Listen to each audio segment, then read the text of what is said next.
आज जिस तरह से जेपीसी की मीटिंग में लोकतंत्र के धज्जियां उड़ाए गए, संविधान को बरकरार रखा गया किया गया और जिस तरह से जेपीसी के चेयरमैन आज की जो मीटिंग, आज की जो प्रोसीडिंग चला रहे थे, इससे एकदम साफ था कि सरकार को संविधान से कुछ लेना देना नहीं है, जेपीसी से कुछ लेना देना नहीं है, जिसको हम मिनी पार्लियामेंट कहते हैं, पार्लियामेंट्री प्रोसीजर से कुछ लेना देना नहीं है, अपनी मनमानी चलाना है। इसीलिए हम बार बार कह रहे थे 2024 के चुनाव के आसपास कि ये सरकार को अगर 400 से ज्यादा सीटें मिले तो ये संविधान बदलने का काम करेगी। ये संविधान बदलने का इनको मौका तो मिला नहीं, इनको देश की जनता इनको सबक सिखाई है, लेकिन उसके बावजूद ये बिट्स एंड पीसेस में संविधान को खत्म करने का काम कर रहे हैं। आज जिस तरह से अक़लियतों के हकूक को दबाया गया, जिस तरह से अक़लियतों को खत्म करने की एक साजिश आज की मीटिंग में की गई, उससे एकदम साफ जाहिर है कि ये सरकार किसी भी तरह से इस देश में दो तरह के लॉ लाना चाहती है। उसमें एक उन लोगों के लिए जो अक्सरियत में है, एक लॉ उनके लिए जो अक़लियतों में जो मेजॉरिटी में है, ये उनके लिए जो माइनॉरिटी में है। इससे एकदम साफ बात जाहिर हो रहा था जिस तरह से प्रोसीजर्स को बाईपास कर रहे थे। हम बार बार कह रहे थे कि 7-8 जो स्टेप्स हैं प्रोसीजर्स के, जो फाइनलाइजेशन ऑफ द रिपोर्ट में, उसको सारे प्रोसीजर्स को फॉलो करना चाहिए। हम बार बार ये कह रहे थे कि इसमें डिटेल डिस्कशन होना चाहिए, लेकिन जिस तरह से राजा साहब ने बताया कि उनके लिए complete disregard to the parliamentary procedures, आज उन्होंने आज का सेशन चलाया, आज की मीटिंग उन्होंने चलाई है। जैसा राजा साहब ने कहा, 95% जो स्टेक होल्डर्स आए थे, जो विटनेसेस बन के आए थे, वो इस बिल के खिलाफ उन्होंने अपनी बात रखी, ये बिल का विरोध करके उन्होंने गया है। 5% वो लोग थे जो सरकार से स्टेज मैनेज थे, जिनकी मानसिकता एकदम साफ नजर आ रही थी वो क्यों वहां पे आए थे।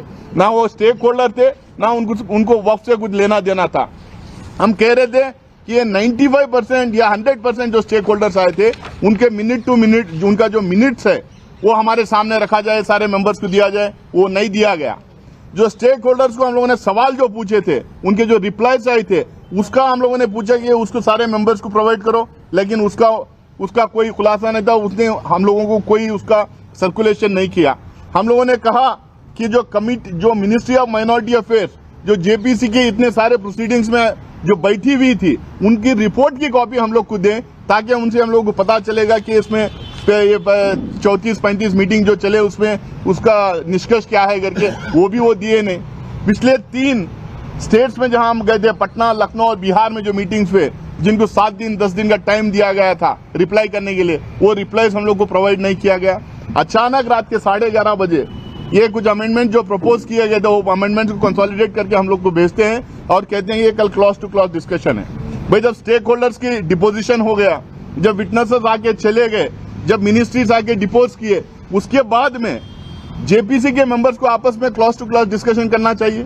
जो अमेंडमेंट सरकार लाई थी उसको डिस्कस करना चाहिए, उसका कोई डिस्कशन नहीं, सीधा वोटिंग पे आप चले जा रहे हैं। इसका मतलब क्या है? फिर ये पूरा जो एक्सरसाइज था, 3-4 महीने 6 महीने का जो एक्सरसाइज था, ये किस चीज के लिए एक्सरसाइज था? अगर हम क्लॉज टू क्लॉज डिस्कशन नहीं करेंगे, जैसा परसों मैं आपको बता रहा था 3 दिन पहले यहीं पर, हमारे इतने इसमें लॉस हैं जो स्टेट ने एनाक्ट किया है, जितने अलग अलग स्टेट में लैंड को लेके है, लैंड रिफॉर्म्स को लेके, लैंड सीलिंग एक्ट्स आके हैं, इनाम अबॉलिशन है, जागीरदार अबॉलिशन है, ये कई उसमें लैंड को लेके कई लॉस हैं। और ये लॉस जो है टाइम टू टाइम जो सुप्रीम कोर्ट और हाई कोर्ट के जो जजमेंट्स आए हैं, वक्फ को लेके, एंडोमेंट को लेके, लैंड को लेके जो जजमेंट्स आए, वो they are conflicting with each other. हम कह रहे हैं कि इसको हम लोग को स्टडी करना चाहिए, हम कह रहे हैं पैरिटी होना चाहिए, हम कह रहे हैं एंडोमेंट एक्ट में क्या प्रोविजंस है, वक्फ एक्ट में क्या प्रोविजंस है, उसको कंपेयर करके देखिए। हिंदुस्तान में हर मजहब के जो रिलीजियस सेंटर्स हैं, उसको गवर्न करने के लिए, उसको एडमिनिस्टर करने के लिए एक तरह के लॉस अगर हो सकते हैं तो बनाना चाहिए हम लोग को, उसमें हमें कोई प्रॉब्लम नहीं है। लेकिन आप एकदम साफ इसमें दिखाई दे रहा है कि वहां पे एंडोमेंट मुजराई डिपार्टमेंट के लिए अलग लॉस है, वक्फ के लिए अलग लॉस बनाए गए हैं। यहाँ पे हम लोग को ना बोलने दिया गया, ना हमारे अमेंडमेंट्स के ऊपर बात रखने दी गई।